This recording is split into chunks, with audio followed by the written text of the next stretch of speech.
I'm guessing many of you, if not the vast majority of you, are familiar in some way, shape, or form with A Charlie Brown Christmas by Charles Schulz.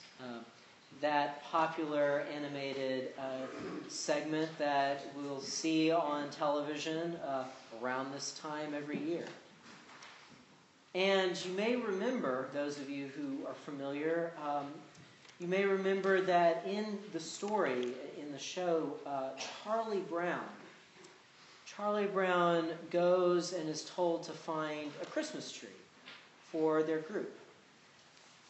And Charlie Brown goes out, and he sees all these different trees, and he chooses the one that he has the most compassion on, because it is a really terrible looking tree. It has absolutely no covering on it. It's basically just a stick that's bending over because it can't even hold the weight of one ornament. And Charlie Brown, as often happens with Charlie Brown, is mocked by his friends. They say, "How could you do this? You blockhead." And Charlie Brown goes off because his feelings are hurt. He's upset by this. But then his friend Linus comes to the rescue.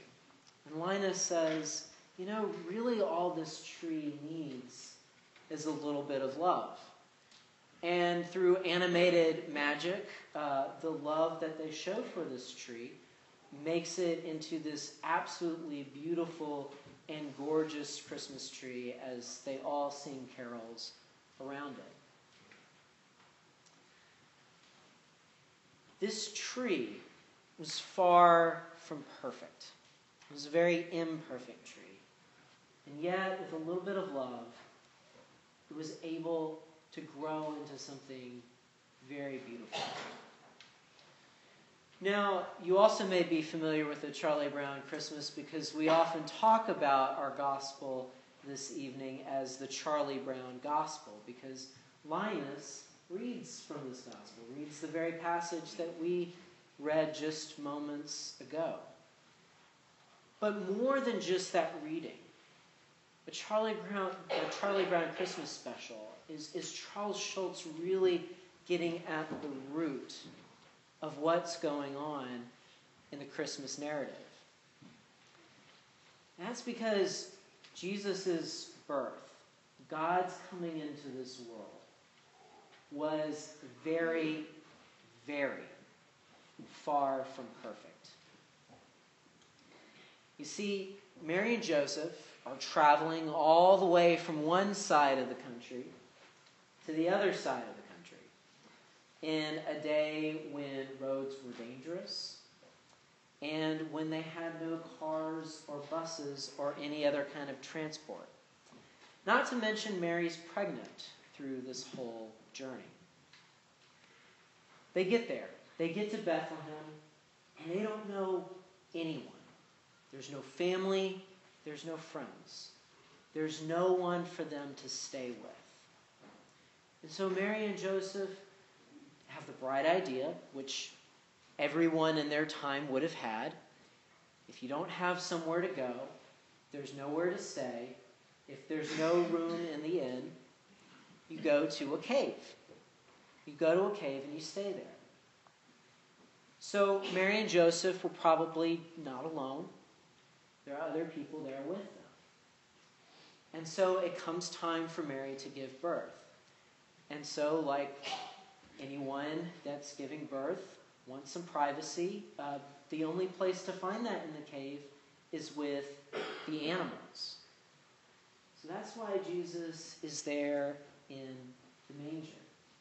There's nowhere else for him to be. That's where his mother had to be to give birth. It's the only place in the cave where she could get privacy. Jesus wasn't treated as royalty. When he was born, he didn't have servants there to help bring him into this world. All he had was his teenage mother. Probably she wasn't even a teenager. this young girl, his mother. That's all he had. And he relied on her to wrap him up tightly enough to keep him warm.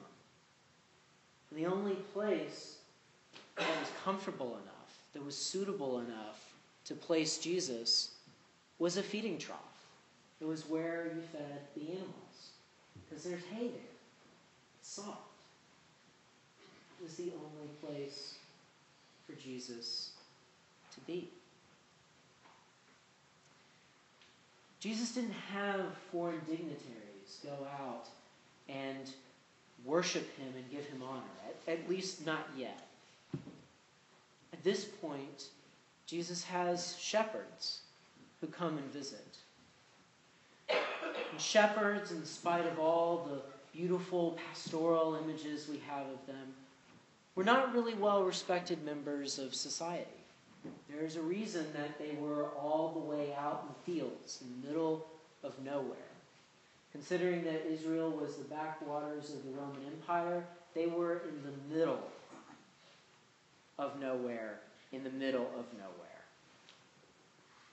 And so it's these people who society didn't necessarily know what to think of, who didn't interact a lot with people around them.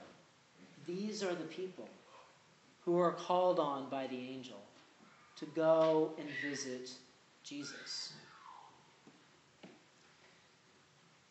And even then, the powers that be, they didn't have respect for Jesus as the Messiah coming into the world. In fact, as we hear later in the scripture, as we hear in Matthew, Herod the Great, the king of Israel at the time, wanted to have him killed.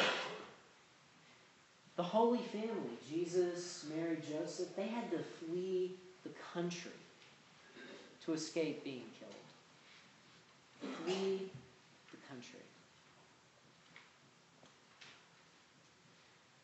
Jesus' birth was very far from being perfect. And so when we look at this, we look at how imperfect Jesus' birth was, we realize we don't have to be perfect either. Because in spite of this, in spite of coming to the world in the most imperfect of circumstances, God came down to us anyways. That's how much he cared about us. That's how much he loved us. And I'm willing to bet that many of us here want to be as perfect in this season as possible. We want our decorations to be the best. We want to make sure that we get all the right gifts for all the right people. We want to make sure we cook the perfect meal. And we may also want to be perfect in and of ourselves. We may want to be here, look at being here, and feel worthy of being in God's presence. We may want to make sure that our lives are perfect. But you know what? God doesn't need that from us. God doesn't require us to be perfect. Because God came into this world in imperfect circumstances. Because God wanted to be here. God came into the world. God was born in this world to help renew us, to help redeem us. God came into the world so that we could be renewed and restored and be with him. And so that we wouldn't have to do that work needed, so that we could be with him, so that we could be restored in our relationship with him. So, in this time of Christmas, keep in mind that Jesus' birth was not perfect. Far from it. The Holy Family did not have a perfect Christmas. So it's okay for us to not have a perfect Christmas as well. What does matter is that we remember the love that Jesus had for us.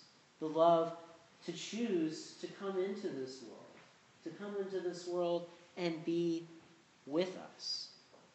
God chose to do that. God chose to do that out of love for us.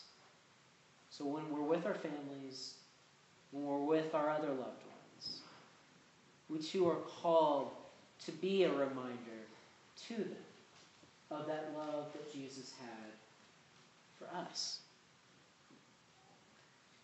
So, for the next 12 days, for this season of Christmas, I hope that each and every one of you has a very Merry Christmas, even if it's not a perfect one.